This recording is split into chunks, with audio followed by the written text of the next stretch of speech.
Great. So I'm Kevin Noonan. I'm Director of Voluntary Action Camden, and I'll go down the list and ask you to introduce yourselves. So first on my list is Allegra.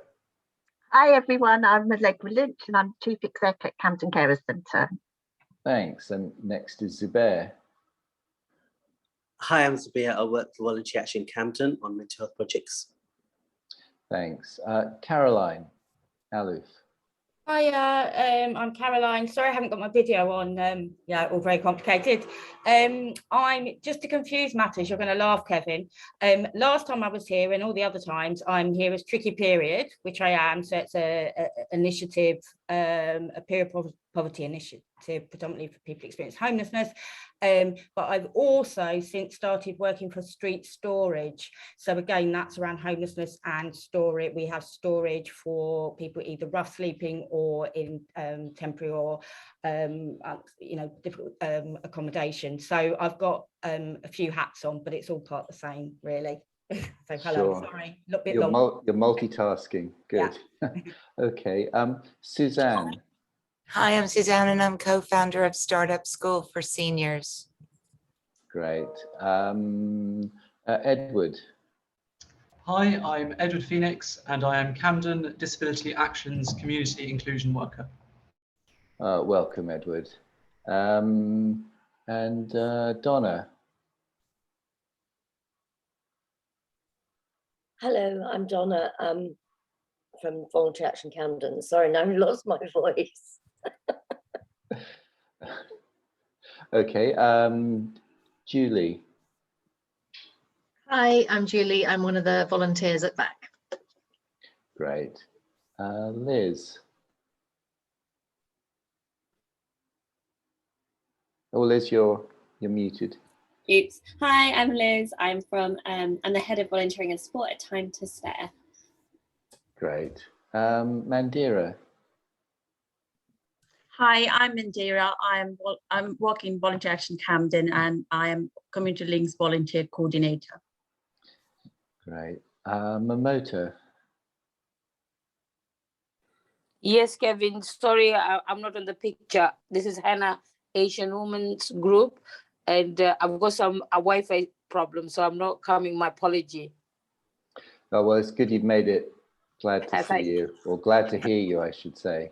Thank you for the invite. Thank you. Okay, Mary Fee.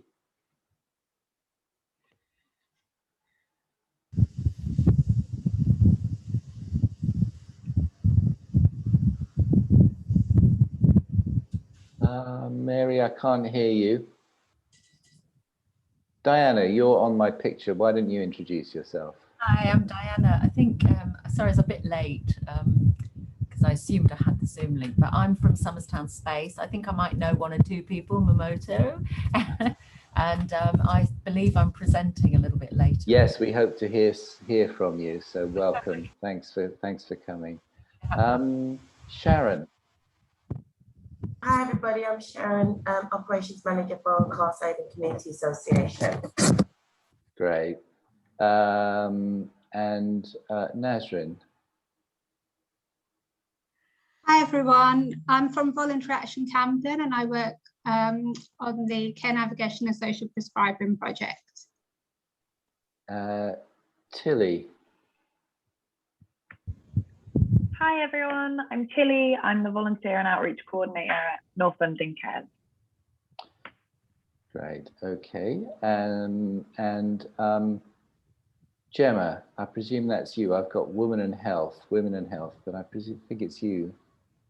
Yes, hi, I'm Gemma from Women and Health. Great, good to see you. Director of. Absolutely, good to see you. Ricky. Hi, Ricky from Voluntary Action Camden. Right, now let's go back to Mary. Mary, we couldn't hear you before. Are you there now?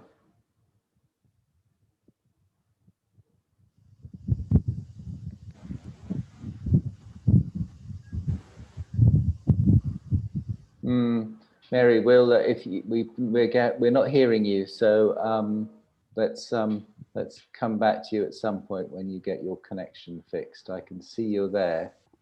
It's my turn now. Ah, right. Okay, Mary, you're working. Yes. Yes, it must take a few minutes to start working, even after I plugged it in. You've been buying Valve stuff again. There's supposed to be a mic on my laptop, but it's never ever worked. Whether it broke when I dropped it years ago, I don't know. So I have to plug it in. So Well, we can hear you now. Okay. Yes. And thanks for having me. I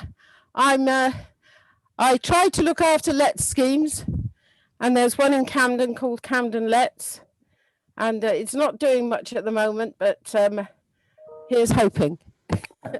Good. Okay, well, glad you could make it. Now, this is that point at which I've got to the end of my list.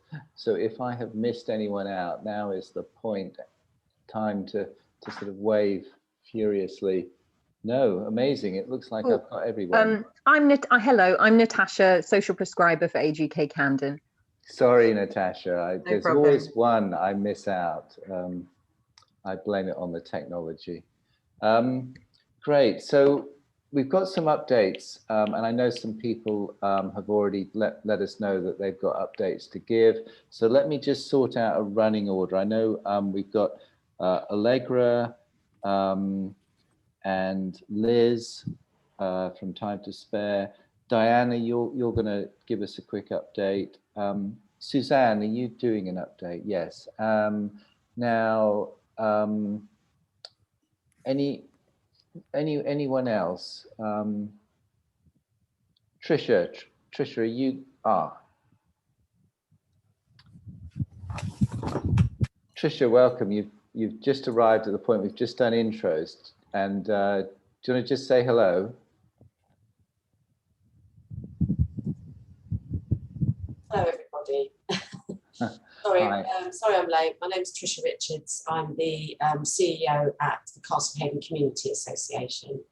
And Trisha, are you going to do an update about what your activities are by any chance? I'm just sorting out the running out order on the fly, but not to worry if not. Yeah, no, I can do. No problem. Okay, so let me suggest we do Allegra, Liz, Suzanne, Diana, Trisha, and then if anyone else has got updates or wants to say something, maybe just pop that in the chat, and then I will add you to the list. So Allegra, should we go straight to you?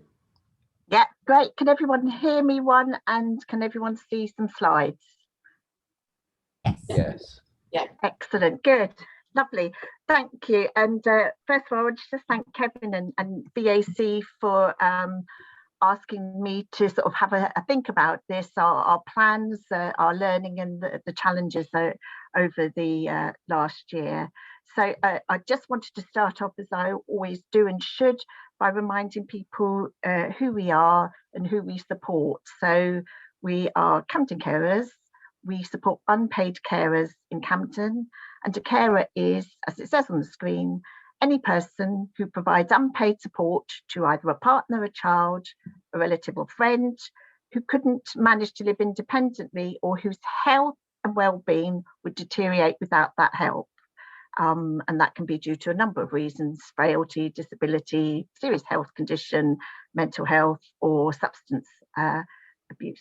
Okay, so what are our plans? Well, like a lot of you, I suspect, we are thinking and looking at hybrid working. And over the next couple of months, we're going to consult carers on what's gone well for them recently in the last year in terms of the services we provide, and what hasn't gone so well as well, and what they're missing. And we're also going to consult staff as well.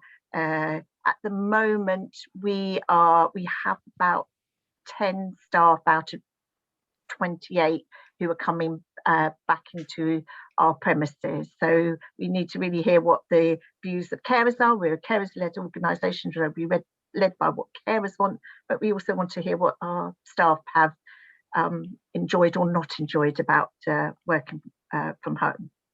Okay, the other thing we're going to be thinking about is, well, where are we going to be based and how much space we need. For those of you who don't know, we moved into Greenwood 3 3 days before lockdown.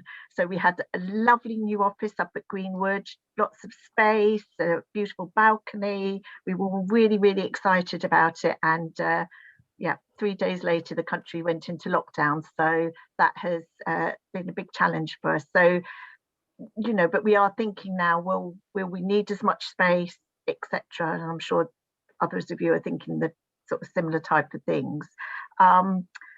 With that in mind, we're speaking to other organisations in Camden about where we can share space, and I'm really pleased to say that we have got Chikwaba is going to be sharing some space in our office from the African Health Forum, except I know they've just changed their name to something else, but she will be just sort of sharing the desk space with us once a week. And then, of course, look, are we going to invest in further technology? That's a big challenge for us as well. I'm sure it is for many of the rest of you as well. What will the future look like? What are the opportunities? Where are the gaps? Who will we be working with? And have our competitors changed? So if you'd asked me 15 months ago who our competitors were, we would have probably said other organisations in the borough or in boroughs next to us who support carers or who wish to support carers. Now, I think our challenges are much wider than that. So we could be challenged by other organisations across the country who offer similar services to us. And so that's going to be very interesting to see. So now, can I move on to my next slide? Yeah. So what have been the positives for us? Well, I'm just really surprised to be sitting here and saying this, but some of the activities we've run online, notably things that I personally never would have thought could have been run online, like art groups, etc., have been a huge success. And we've had carers coming up, we've had high attendance at some of those groups. Obviously, our overheads have been slightly less. We haven't had to pay for room hire or refreshments, which we used to always provide. So that's allowed us to potentially put on sort of more sessions as well. Again, I'm just really surprised to be sitting here and saying that, but we have managed to run face-to-face appointments online as well. Just something I never would have thought would have happened. Very early on in lockdown, we adapted our counselling service. We wanted to reach as many people as we could.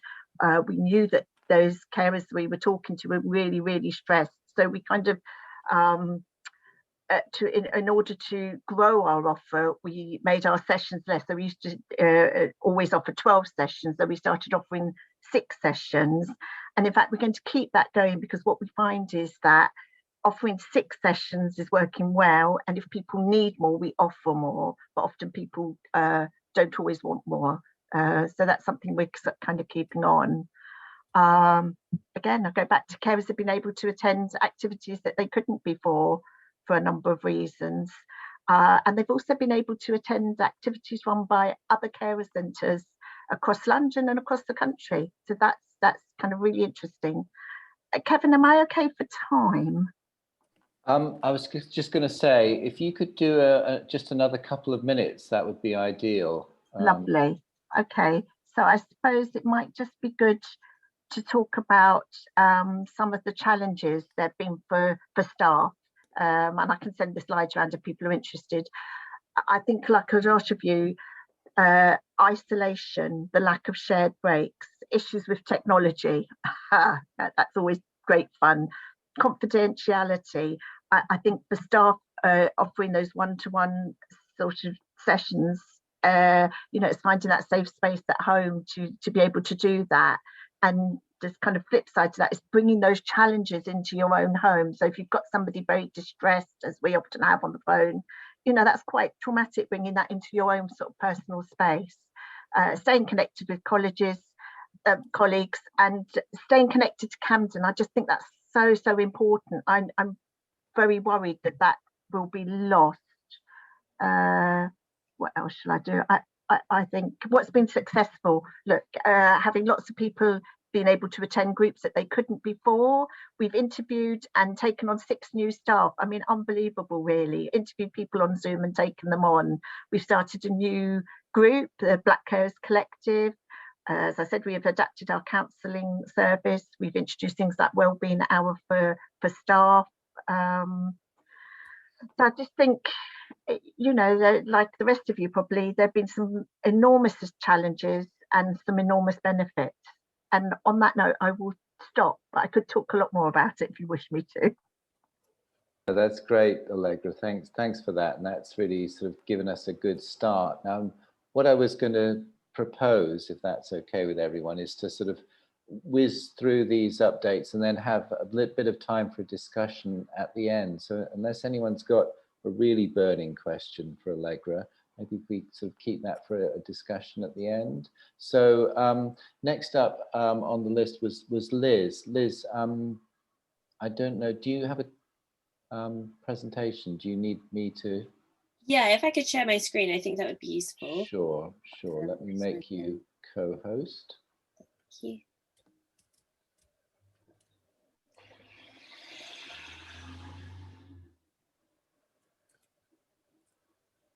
I don't think I can share yet.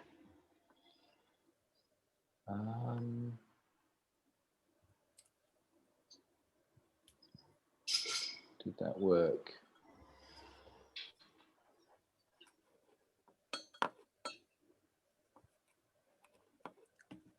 Yeah, now I can. There we go. Okay, so hi, I'm from Time to Spare. You might know Time to Spare because you use it and you've heard of us before. But basically, I wanted to talk to you guys because we have launched sort of a new part of our software that's specifically for food projects and sort of food banks and like delivery services and that sort of thing. Basically, we're really excited to tell you about this. We've got some funding, so it's free for all charities, and what it is, we did lots of research with food banks in Camden, but also a few different around the city. And we found that lots of the ones that started up during COVID want to carry on or want to find ways to be more sustainable and also just manage their day-to-day better. And so it's sort of part of our Time to Spare service. And it can do lots of cool things. So it's about collecting sort of the data from food bank users about what they need, how big their household size is, what they want, what their favorites are, because we know that not an emergency food parcel doesn't look the same to everybody. And like if somebody has cooking supplies and sort of a kitchen and an oven, and if somebody doesn't, like their needs will be different. A family of 5 will be different from an isolated individual. So we want to enable projects to be able to collect that information and also make it easy for them to build up parcels or apply for funding, see what their stock is, all based on that. So you can see my screen here. So for example, this would be a list of people that you'd be serving to, and what we could do is send out weekly surveys or collect information when they register. And what it will do is it will collate lots of data and print automated packing lists. I don't know if can you see this? It's just going to load a preview. And it will pull the information that you need so you can share with volunteers about what would be an ideal sort of parcel for that person, what days they want to be delivered to, what they need, what they don't like, what they received last week. And it means that it's not comparing loads of spreadsheets and doing loads of heavy lifting like that, but you can just like give that to a volunteer because it's all done for you. It's just at the ease of a button, and you can get it for every person that you want to deliver to. The other exciting thing is that if I change, can you see that I switched pages? Yeah, perfect. You can also do automatic delivery driving. So say if you do something with volunteer drivers, or if you have one, you can just I'll just put in any postcode. And you can assign routes to drivers. So it will take you to, say if you want to deliver to a group of people, it will pull them up for you. You just press next and it'll automatically send a route to a driver of a map that will give them the most useful routing. And you can share that with their email address. Everything can be anonymized too. And the driver will have access to that map like for 24 hours. And they'll be able to to automatically route to get to that list of people, which we find that we've got lots of useful feedback and sort of feedback on that. So it will automatically create the best route basically. And this can be used for hot food delivery, you know, food parcels, if you deliver anything else to, and it's in groups of 10. There's also, we also have a stock management tool. So you can input and keep a ledger of all your deliveries that are coming in and out and use. So it's not like a way that you can, we know that food banks don't have the time to record every single little item, but it's an overview of like getting it in crates and being able to see how much you have in at the moment, being able to mark when they're used and sort of mark when you're getting them delivered in. So you can have a permanent idea of like how much you have in at stock at any one time. And it also produce a ledger based on that. And like our normal time to spare software, you can get loads of useful data insights from this that you can use to prove funding yeah, to see to get all the insights of the hard work that you're doing. So this is basically, we have lots of other fun elements of this food delivery. I just wanted to give a very quick overview because I know I don't have a lot of time, but it's trying to increase like the choice and sort of dignity for clients to go to food banks, especially for like community and independent food banks, because we know they do lots of that hard work anyway, by just like their own knowledge, and it's often just in their heads. So we want to give them a way to manage that and to store that and share it and do lots of useful stuff with it. So if you're interested in finding out more about this, if you know some organizations or some people who would find this useful, it's free. So do just get in touch and we're happy to talk to people about it, find out if it's useful and get them signed up if it's something that you're keen on. That's great. Thanks, Liz. And I realized I should have said something to kind of put that into context, because obviously we're talking about plans and how things have changed for the future. So that time to spare tool is the sort of example of the digital tools that have then been developed, and that many of us will be using and making more of. I'm sure you put two and two together, but I realized that it didn't quite flow. I should have said a little bit more of it by way of introduction, but thanks, Liz. That's really useful, and it's really useful to know that that's there, and time to spare have that local Camden knowledge as well, which is really good.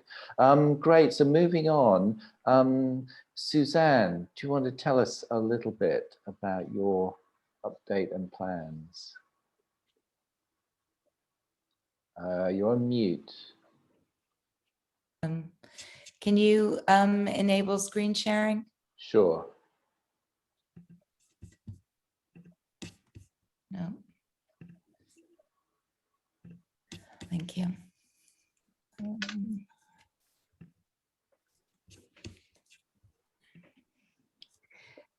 So I'll just run through this really quickly. And then just give you an update of where we are. So Startup School for Seniors was developed as a response to COVID. It was initially an offline program that had been around for the past few years, but COVID escalated the requirement for us to deliver this because of the hundreds of thousands of people in their 50s that were being made redundant or unemployed. And as a result, and a grant from London Community Response, we developed an online platform. And we've currently delivered now 4 cohorts of this. This was done when we'd done 2 terms, but subsequently we've actually done this 4 times. And our latest startup school is completing this week. So we're very excited about that.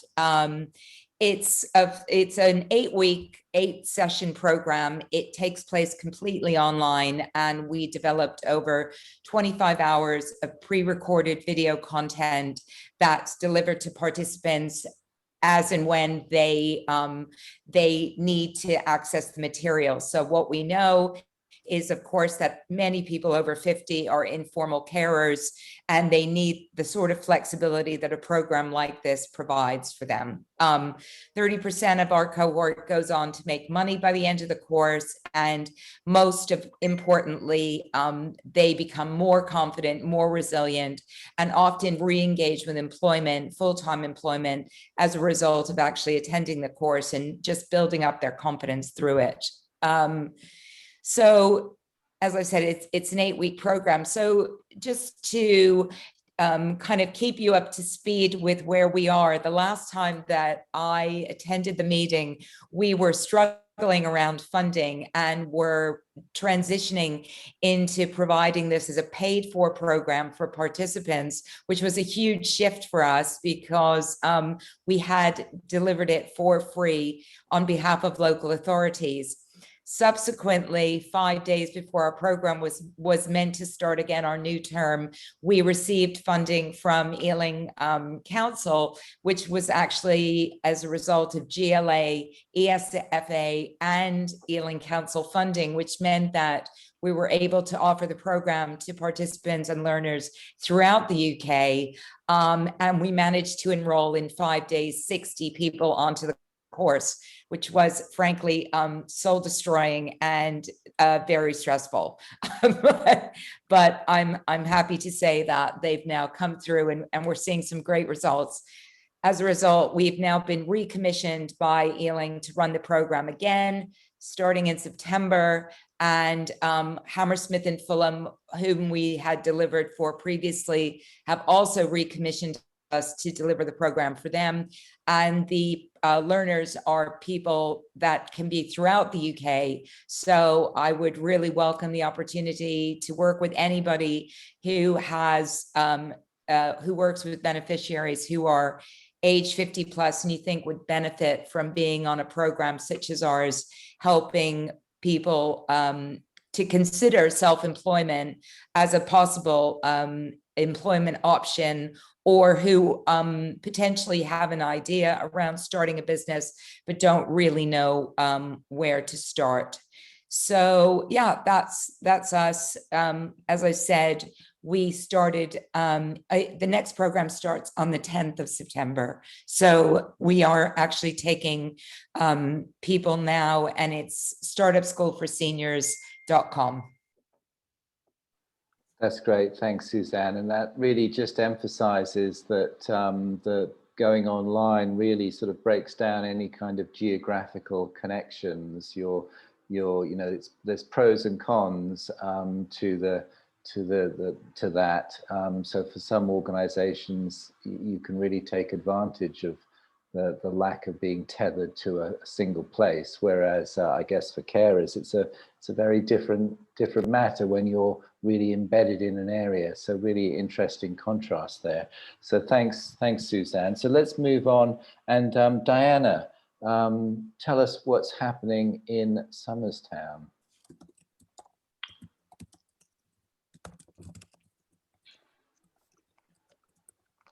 Do you need me to let you screen share? Sorry, I'm mute. Yes, I do need screen share, I think. It looks like it's disabled. Yeah, it should be working now. Okay, I'll just get my... try and go through this as quickly as possible. It's a little bit more visual perhaps than... So can everyone see this? Yeah, great. Okay, so my name's Diana Foster and I set up the Summerstown Space to get a space for us, which means essentially a kind of museum, but I want it very much to be led by the community. We are a group. We've been running since 2015-16, and the idea is to preserve the heritage, memory, identity of people and place. So this is me 2 years ago, and I'm a bit nearer that goal now because we've identified premises. We've allocated a small fund which will be due to us from the SIL money in Summerstown, and I won funding at the beginning of 2020 for a project called Developing the Summerstown Museum with the Community, which kind of does what it says on the tin, except for lockdown making things difficult. We went outside, and there's George and a few other volunteers putting up our posters. If you've walked down Phoenix Road, you should see these, and they tell the story of Summerstown. The reason I'm doing this is because this quote really, can sustainable growth really exist without heritage playing a part? We need to respect our past, new build glacier offices and blocks of flats. This is what's happening in Summerstown really. So we have a 28-story luxury tower block built on a park. It's an area where we've got rapid change, and I believe that leaves people quite destabilized. And I'm not a historian. I started this from a community activist point of view. One of the things that appeared on this hoardings was the word "Maid of King's Cross." My response was to put "Maid of Summerstown" and take local pictures of people with pictures from their past, and that appeared on the hoarding. There's John, and there's a Pearly Queen. The Pearlies come from Summerstown, if you didn't know that. These are some of the projects we've been doing, part of them to do with the co-design. We've published 4 publications, Journeys, the latest, Story of Migration, children's book in lockdown. We tried to adapt to lockdown and did what we could, virtual talks. These were for Black History Month. And then we did an August pop-up, and I know Momota's in the audience, and Hopscotch took part and did a takeover day, and there is the result of that. And we went to the boxing club. We went as far as we could in a gap in lockdown. One of our achievements this year, and this is a call out to anyone involved with older women or men indeed, there's a history of midwives in the area that I know of, having done oral history. And I'd like to gather those stories because we were very honoured to be put on the Institute of Historical Research Our Century programme, which is happening this year. And we have an event in November. You're all welcome. And we have stories, oral histories, as well as a discussion about women and their role in community, which I happen to think is quite strong. Another project we're doing is a parklet will appear. This is a prototype. If you can see that sort of slightly odd box with the dinosaur flowers, that will be built in real life and will be a parklet, which means a sort of green space. And this is part of the Phoenix Road greening project Camden Council are doing. So we're sort of collaborating with St Martin's to build, to co-design in fact, and we had a half-term event with kids to co-design what we're calling a history space. So look out for that in Phoenix Road. We're also doing a project with Joy, who's getting people, as you can see, and this is great for older people, to do their names, and then we're going to have a sort of display, a community artwork called Woven Together.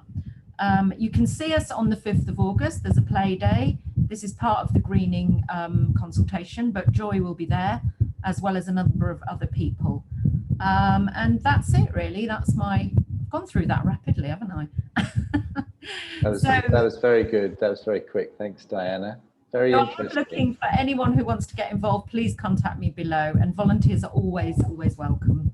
Great, thanks. And such an interesting contrast as well, where particularly Suzanne, where the work has gone right across London because it's online, whereas yours is completely rooted in a place, and so it's got to stay real, and how you've carried on with sort of real world stuff despite the pandemic. So really interesting contrast there.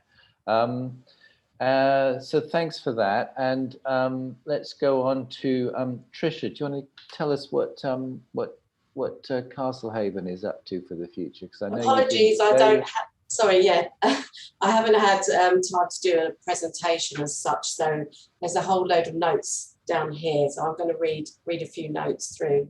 Castlehaven is based just by Camden Town Market. For those that don't know where we're based.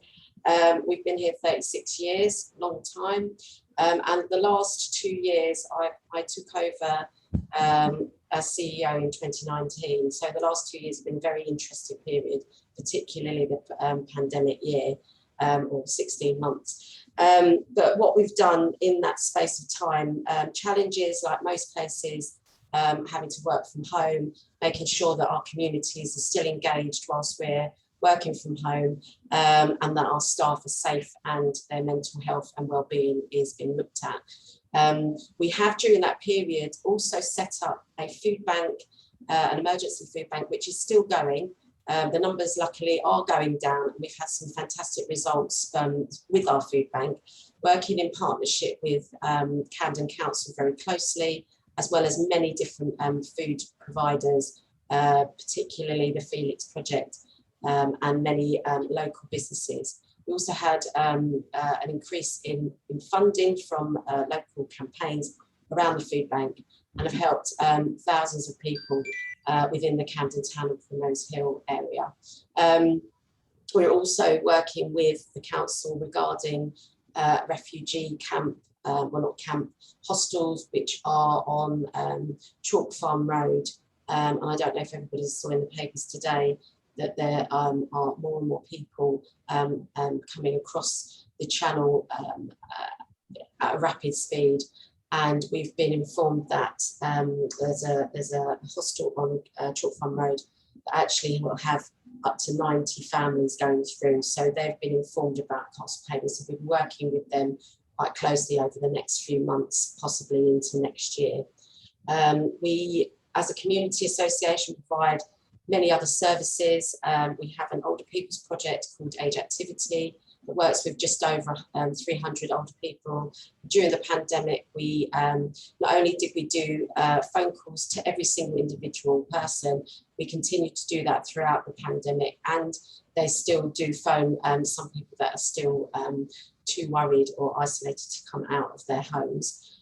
We've put on, I think, up to 12 to 13 different Zoom classes during the pandemic. Some are still happening, and we're doing a blended approach. So we have people coming into the building, and while the class is happening, we still have people at home doing the classes as well, which seems to be very, very popular. And we will continue those until people decide to come back in full.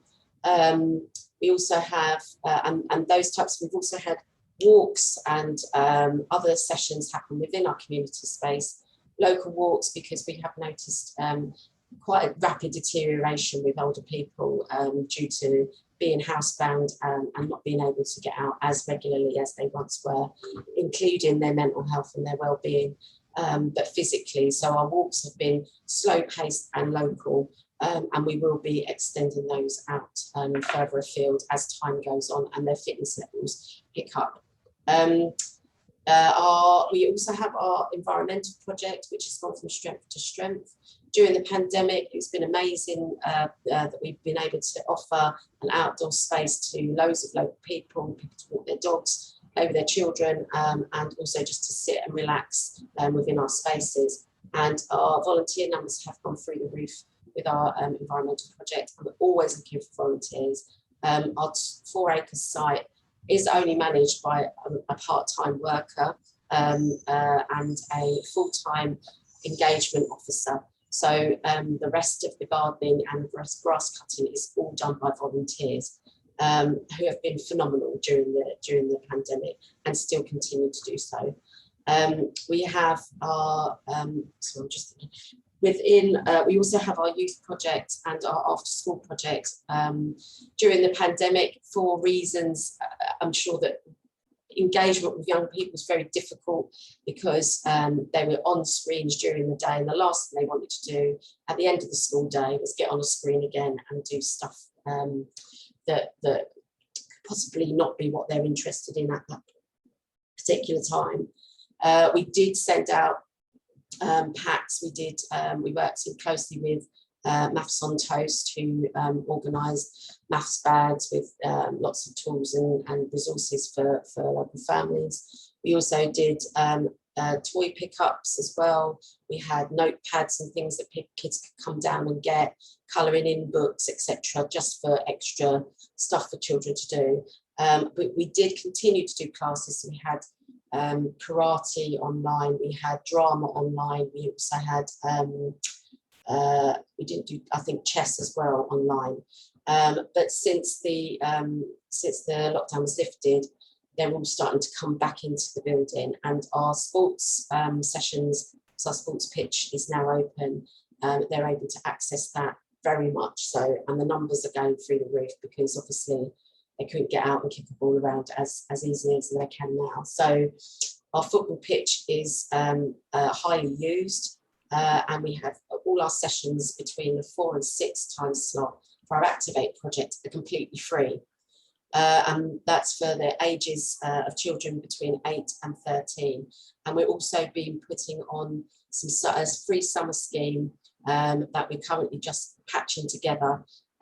So if there's anybody out there that you know that needs spaces for their children to come to during the month of August, there will be activities here between the 8 and 13-year-olds and 13 to 19-year-olds. The 13 to 19-year-olds is a different project. Tricia, can I kind of stop you there? Yep. So, I mean, I just want to have some time for, you know, people to discuss. I mean, there's a few themes there. There's some really interesting things happening. The sort of different, you know, some organizations are really rooted in a space, and so they have limited. Some can go online, and so they can then fly, and they're not limited to one borough even, or one country maybe. But then there's this contrast between the benefits of blending, but also the challenges of blending. Many of us, I mean, it's great to hear that some blending went on, and so some have got experience. Others, it's a new thing. We've got some digital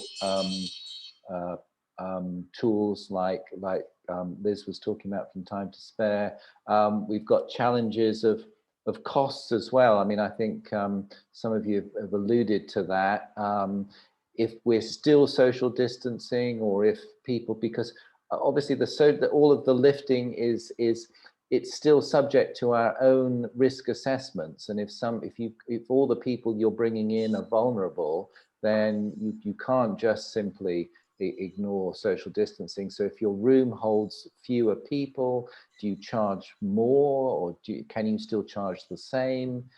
So there's implications on costs as well. So lots of things to think about. So I just want to throw it open there. And if anyone has points or questions for anyone, then now's a good time to have your say. So Gemma, you've far away.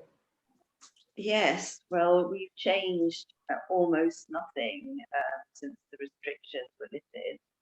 We're open, we're keeping all the social distancing, all the masks, all the PPE, because we have a lot of clinically vulnerable people. We're open 3 days and 2 evenings. And in September, we're hoping to be open for 3 days and 3 evenings. But you see, it's such a fine balance to strike, because we need the room hire income, but every extra hour that we're open, or rather extra evenings when we're open, it means more planning, more cleaning, taking people out of furlough, which ends in September. We haven't done any online classes yet, but yes, we're thinking about blended classes. But then if we get a room hirer who comes along and wants to run a class, what do we do? Because I'm thinking that maybe we would have 3/4 capacity, but it's just a very hard decision to make, basically. And we have a lot of clinically vulnerable people, and we're still doing a lot of our counselling online, but some of it is coming back face to face, which people prefer.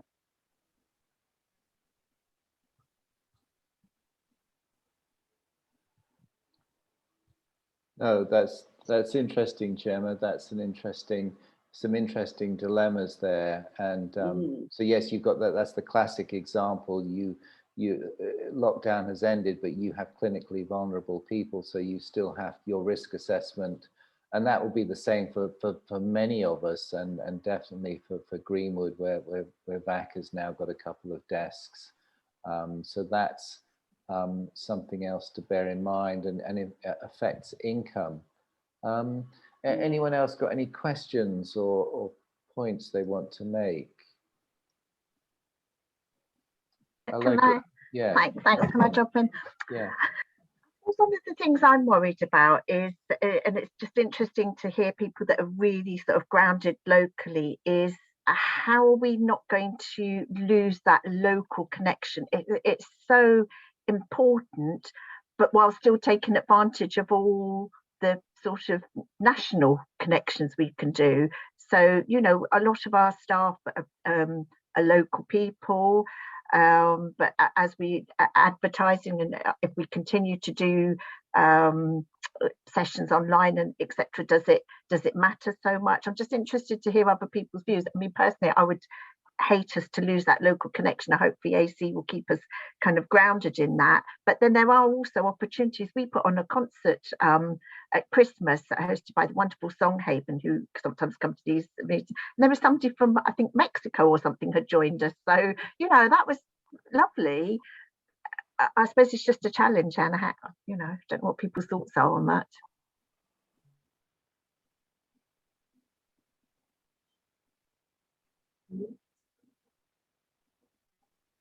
Sorry, I'm muted now. Any reflections on that? Because it is interesting, isn't it?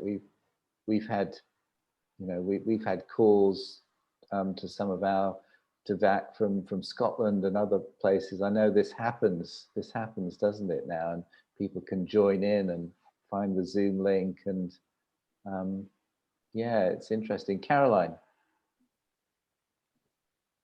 I guess I'm not really saying anything particularly, just kind of reflecting in terms of kind of what Oleg was saying.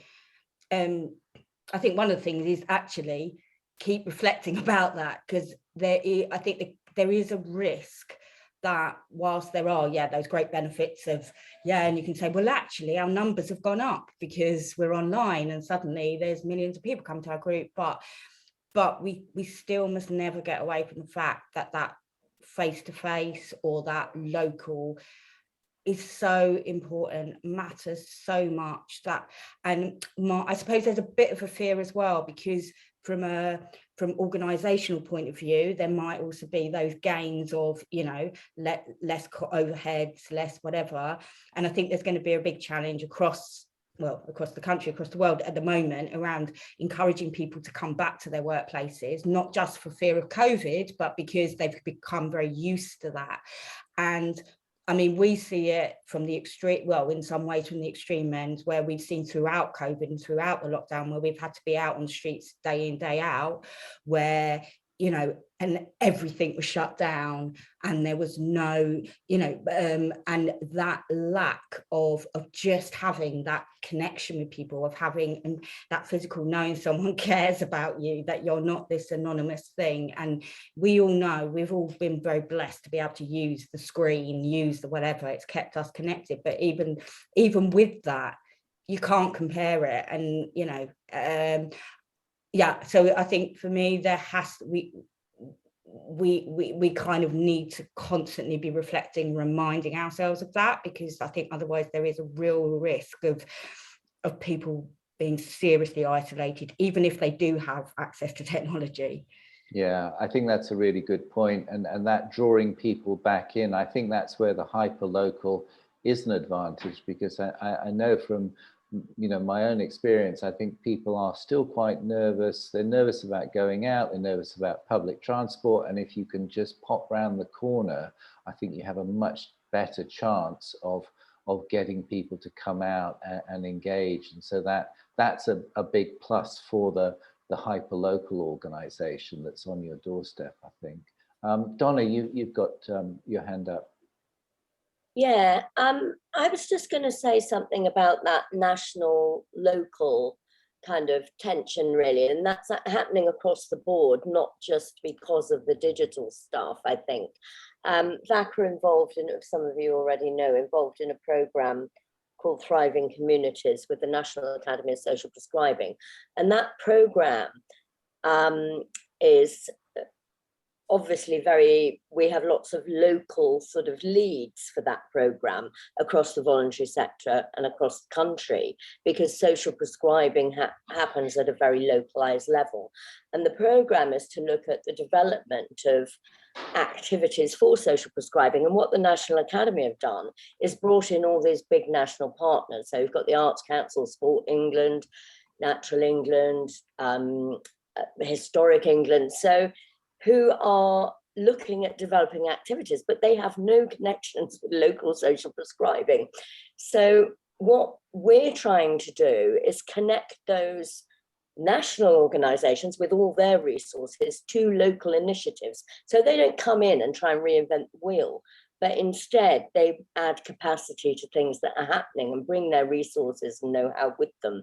But of course, what they might also bring, we don't know that yet, are people from outside that local area into, because obviously they'd be looking at blended approaches as well. So it's, yeah, it'll be quite interesting to see how that will develop. At the moment, we're in a stage of trying to turn that round into something constructive that works for local groups. And so some of you might hear from me if I try and introduce you to one of these national partners. I've already done that with some people, and there have been some meetings that have been quite positive that have taken place between, say, the Arts Council and local art groups. So yeah, we'll kind of keep people informed about how that goes, because it is, yes, this does seem to be a sort of interesting time for things sort of being very local on the one hand, but this sort of huge national context going on too.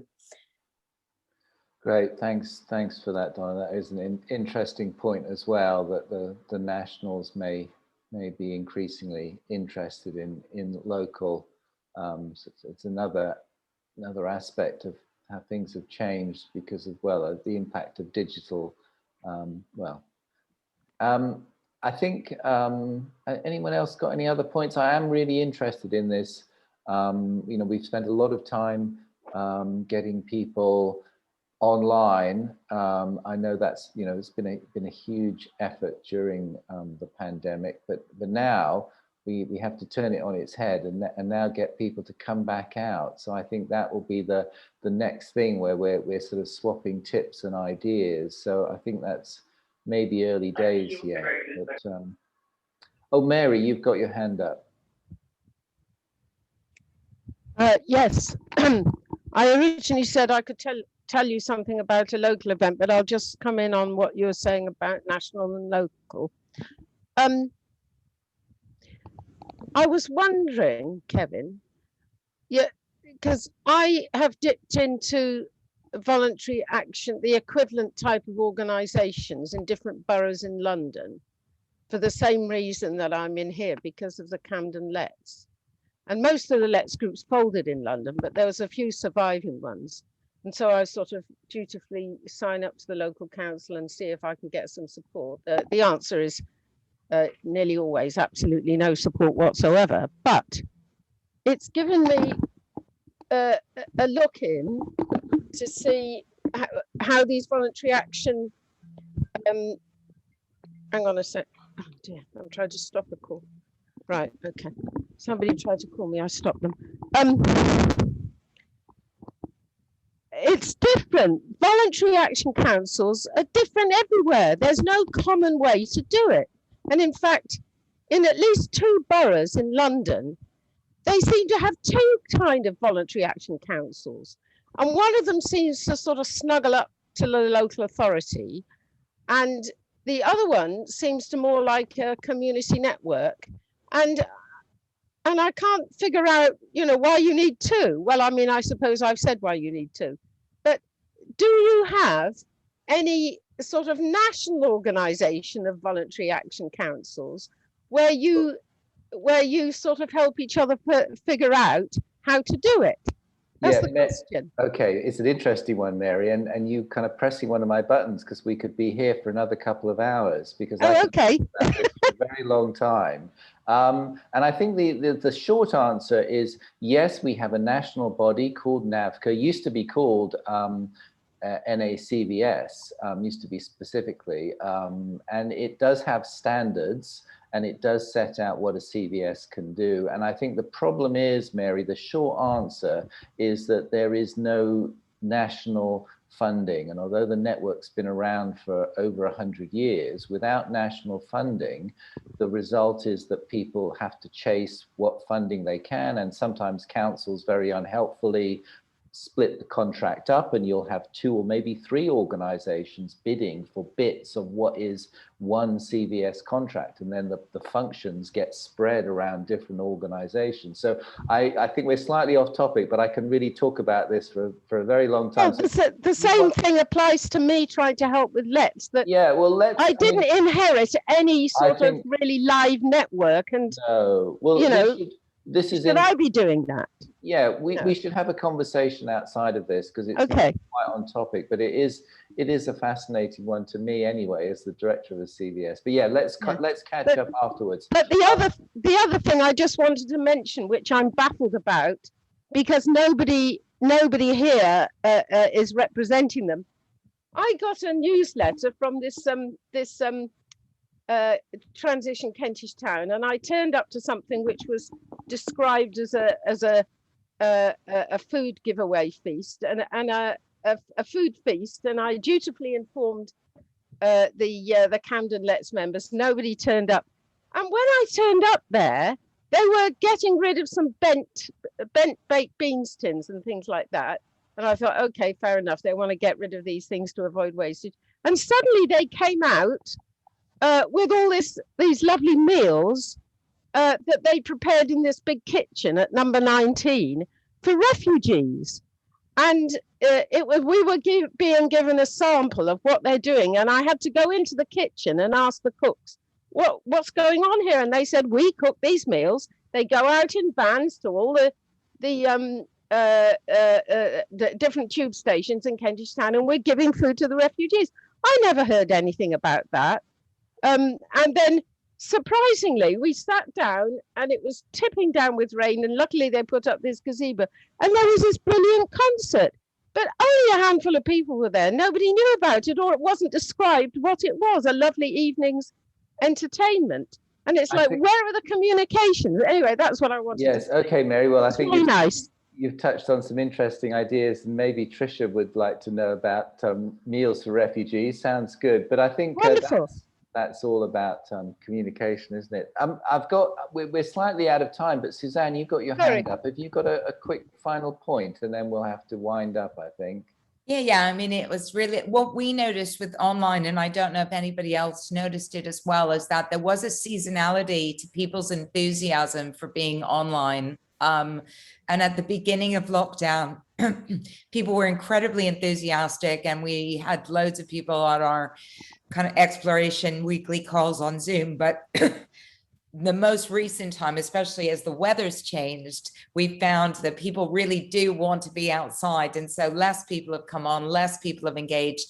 So I suspect that there are people that, like ourselves, want to continue to do online delivery will discover that there is some sort of seasonality that's inherent in that, that we'll just have to work out, really, because we didn't expect it to be so the contrast to be so stark as it was between winter and now. It's interesting, isn't it? Yes. So I think you've hit on something, the seasonality, and also the sort of pace and timing that this comes in waves, and we get excited that there's an opening up coming, and then it goes back into lockdown, and we don't know what's going to happen in the autumn. And I think you're right. This comes in peaks and troughs, and we need to be aware of that. I'm conscious we've got to the end, and I think that I will draw things to a conclusion here. As ever, we'll put things up on the website, including the participant list. And if anyone wants to carry on this conversation with others on this call, then the emails will be there in that list. So please do carry on the conversation. And I think that we'll all be keeping an eye on how things develop. I think the insights that people have shared today are really, really useful and interesting. And let's keep an eye on how this develops, and keep swapping ideas and tips. So let me draw things to a conclusion there. Let me thank you all for coming, and especially those who shared their thoughts as well. particularly, you know, Liz, Allegra, Tricia, Suzanne, and Diana, and all of you for coming. So let me wish you a good rest of Wednesday. Thanks very much for coming. Bye. Thank you. Bye, Bye, everyone. everyone. Thank you. Bye. Thank you, everyone.